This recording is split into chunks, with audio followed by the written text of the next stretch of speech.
was built in 1729 by a local carpenter, Thomas Stanford. In 1918 it was made into a single house and bought by an owner who employed Walter Godfrey as a distinguished historic buildings architect and landscape gardener. And he refurbished the house and designed some beautiful gardens here. Some of the features have survived to modern times, but a lot of the plan was lost. We've done a lot of work over the last few years refurbishing gardens and trying to restore them to their former glory. Walter Godfrey designed various features in the garden which are still used today. Walter Godfrey was a distinguished architect and antiquarian born in 1881. He designed the pleasure grounds, including our gardens and various features in the grounds of the Garth, such as a terrace, gazebo, pergola, a courtyard bench, small fountain and ornate iron entrance gates. Godfrey had particular associations with the Society for the Preservation of Ancient Buildings and carefully restored a number of notable historic buildings, including Hurstmonceux Castle and Anne of Cleves House in Sussex, and the Temple Church, Chelsea Old Church and Crosby Hall in London.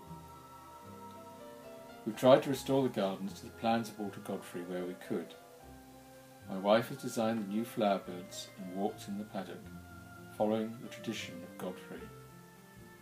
We've added many new features such as the Mediterranean garden, orangery, kitchen garden and various sculptures. The gardens were referred to as the Garth Pleasure Grounds, so we decided to keep the name. This part of the garden here was originally grass and we spent a lot of time refurbishing it. We've now got two long lines of plants forming a St Andrew's cross, a new flower bed here with a statue in the middle, and over here we bought some old columns from a local stonemason and created the effect of an ancient Greek or Roman temple, which was inspired by a holiday we'd had in Turkey.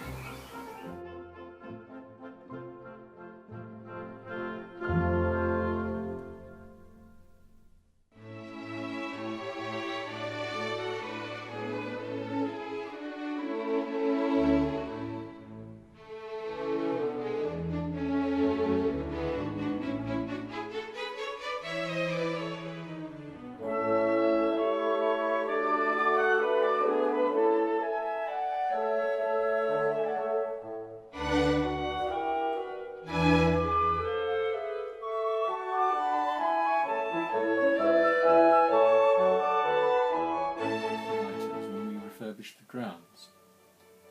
We found some old silver buttons and an awl from the time when the boys in the workhouse were employed making Moleston waistcoats. We also kept and restored the long table we found in one of the outbuildings. This is now in the tea room. Some long tables are mentioned in the workhouse inventories, and one was also mentioned in correspondence from the previous owner, Mr. Hazel, in the 1920s. Various agricultural tools we have found are also displayed in the tea room. A particular note of the scythe and billhook, probably 50 years old or more.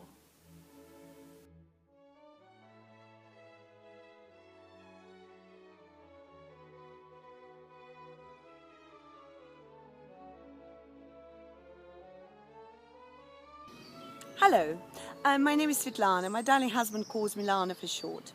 We bought this property in 2010 and we noticed there are a lot of old trees and interesting specimens that were planted 100 years ago by Mr. Hazel.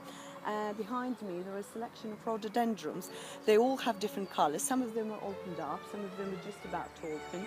And of course we can see the cedar tree, which is quite an old specimen too. There are some interesting yew trees, varieties of cobnut trees in our nuttery. Mr. Hazel used to be a nut merchant. On top of being financier, he used to advise Godfrey on his financial investments, and we found out that through correspondence and through archives in Lewes. He introduced a lot of interesting specimens, and one of them, which is just in the courtyard, is a beautiful old fig tree which still produces figs every year. And of course a lot of varieties of pine trees. We've picked up the trend And we've introduced more things into the garden, different varieties of azaleas, some plants from all over the world, hostas, monkey puzzle trees from Chile, and of course Wollemi pine from Australia. And my favourite aces. This garden hasn't had aces before, and you will find a very interesting specimens of white and pink aces. Please keep an eye.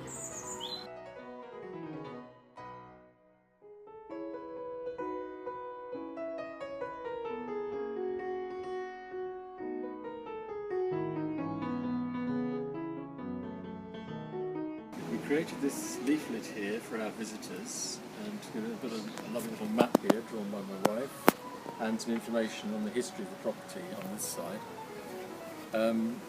We've been very lucky in our visitors from our NGS days.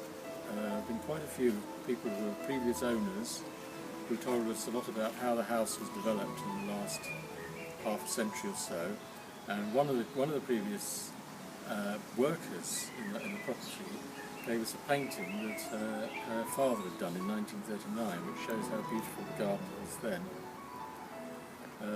We were also very pleased to meet two of the descendants of the original builder, Thomas Stanford, who were still living locally.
Decided to open our house for the National Garden Scheme, or NGS, in 2014.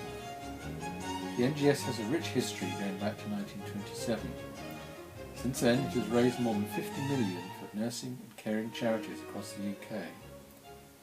The NGS provides support for the Macmillan Cancer Support, Marie Curie, Hospice UK, Carers Trust, Queen's Nursing Institute, Parkinson's UK, Perennial, the MS Society and the National Autistic Society. They raise money through visitor entry fees and sales of tea and cake. Just in Surrey in 2017, they're opening 79 gardens, including the Garth. Since 2014 at the Garth, we have raised over £7,000 for the NGS and other good causes, Young Epilepsy, St Catherine's Hospice and the Blooming Arts Theatre Company. We had visited several other NGS gardens and thought it would be a good idea if we could join in the scheme. We decided to open the Garth one weekend a year to start. Since then we've had other events for different causes. We found it was extremely rewarding and enjoy welcoming all the visitors to the Garth. We're planning a special celebration in 2019 for the 100 years since Godfrey designed the grounds, and there'll be another celebration in 2029 to commemorate 300 years since the house.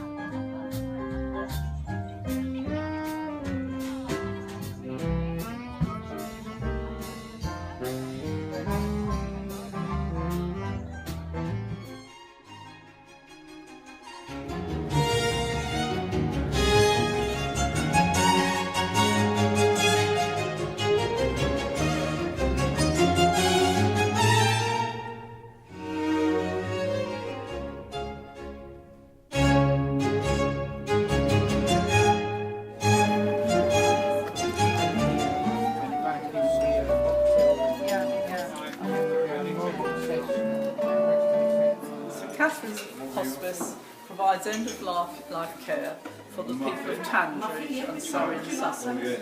We need £17,000 a day to run our community and in-house care. Everybody who comes to us is referred via their GP or consultant, and they have palliative care and all the necessary help to either die at home or in the confines of the hospice. Afterwards, we give bereavement counselling and help to the family members.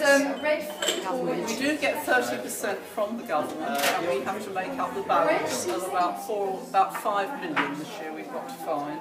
And we're all very grateful to all the generous people who helped us to raise this money. Tangridge Group have raised 60,000 to be started 5 years ago, and we're delighted that we have so much support from people in this area. Yeah, we can use this. And we want one more. And this is our lovely volunteers. And the carrot, please. Carrot cake, yes. There we go.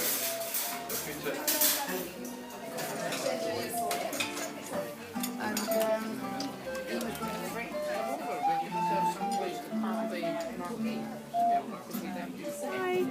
What are your names? Carol, Helen. John. Oh, are you all enjoying today's visit? Very much. We're lucky with the weather, aren't we? Very much so, yes. It's a nice Good. birthday treat. Oh, wonderful, wonderful. Happy birthday. Happy birthday. Well, how do you like the bluebells? Yes. Is that a favourite time of your year? Yes. They're just beginning to go back now, aren't they? Yeah. Yeah. Is it your house? Yeah. Nice of you to do it.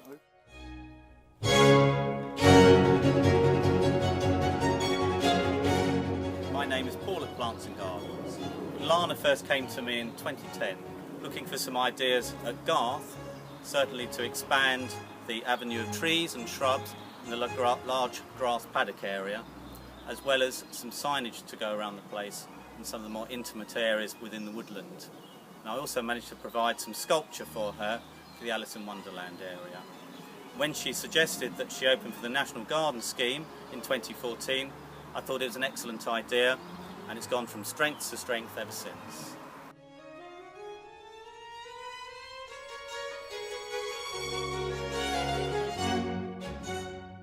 Our ground care, and we look after the grounds here at the Garth. We look after the hedges, the grass and the flower beds. This has been an ongoing project for the last 7 years with the owners, and this gardens have gone from strength to strength. So much so that last year we even decided to hold our wedding here, and it's a great thing for this gardens to open for NGS. The owners have put a lot of time and effort into this property, and this is going to develop even more in years to come.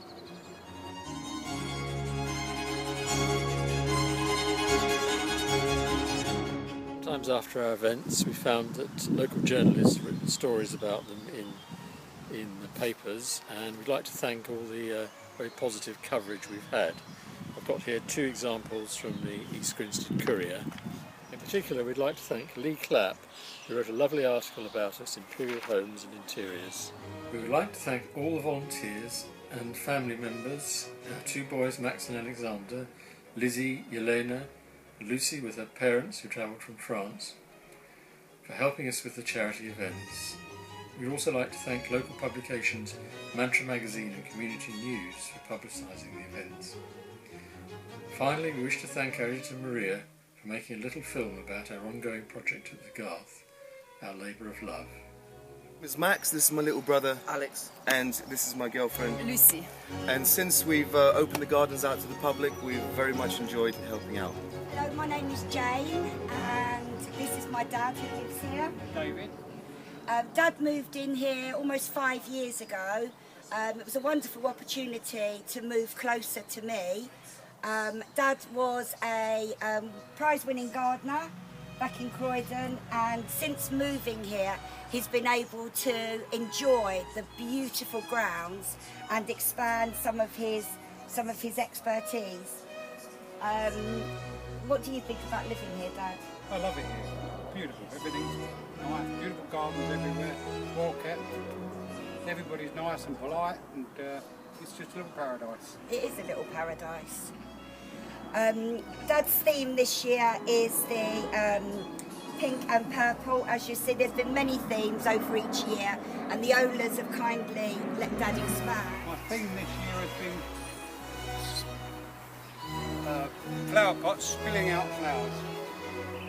And this is something that the owners have taken on board as well, and there's a few creations around the beautiful grounds that reflect this.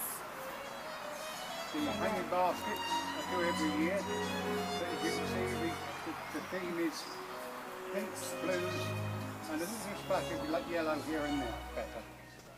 It's a lovely opportunity for people to walk around the gardens. Young Epilepsy, the charity, has benefited from donations from the garden being open, as has many other great causes. And they've been visited here, they've come here and visited? They came here and visited, yeah. On occasion, some of the students from Young Epilepsy come here to the grounds for photography courses or different bits and pieces like that, and it's just a well-loved, beautiful country house.